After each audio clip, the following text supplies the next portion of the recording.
Здравствуйте. Я хочу рассказать про This War of Mine, пройдя которую я сделал это видео. Конечно же, оно будет немного предвзятым, так как игра мне очень понравилась.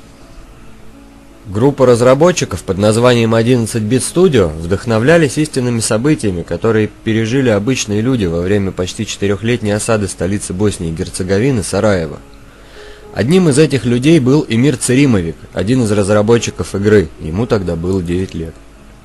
Кстати, в ноябре этого года стали доступны для скачивания пиратские копии игры.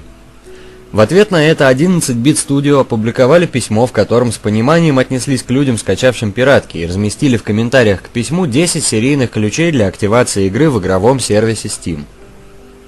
Не все пираты одинаковые. Конечно, есть люди, которые спиратят игру, даже если она будет стоить 10 центов, но с этим ничего не поделаешь, заявил представитель разработчиков в одном из интервью. Он имел в виду, что некоторые пиратят из-за низкого качества продаваемого контента. Ведь откуда еще можно узнать, насколько качественная игра, не купив ее?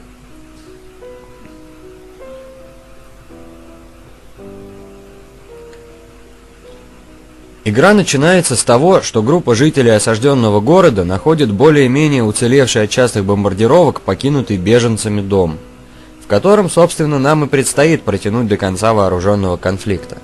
Конфликта между двумя безликими сторонами, обе из которых не отличаются высокими нравами и благородными поступками.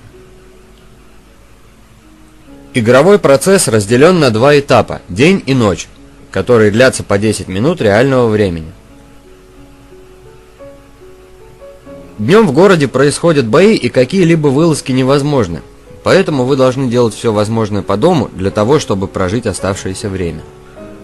Днем ваши подопечные подготавливают свое новое жилище для более-менее комфортного существования, занимаются поддержанием температуры в помещении, слушают радио, читают книги, играют на гитаре. А еще они заняты укреплением жилища, производством и изготовлением необходимых предметов, таких как патроны, еда, вода, медикаменты, а также дрова, кофе и никотин. Днем можно поторговать с зашедшими в гости спекулянтами, отоспаться после вылазки при ранении или болезни. Когда день окончен, перед нами открывается карта района города, в котором и происходят все наши действия.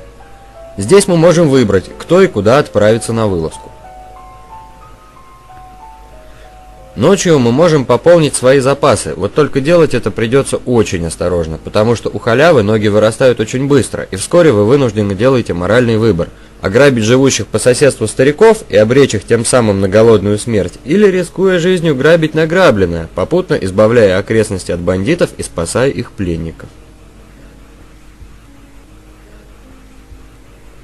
Вот только даже единожды пройдя игру, мы не знаем, какой сюжет будет развиваться на той или иной локации, рандом здесь великолепен.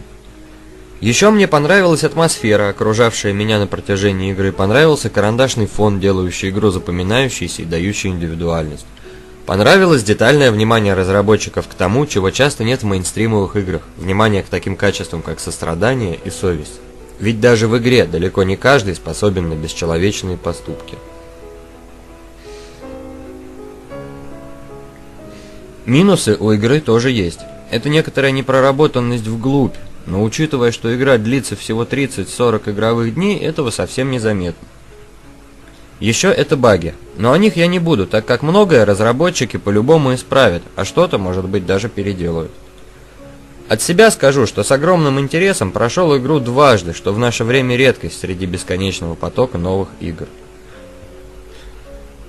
Всем пока, играйте в хорошие игры.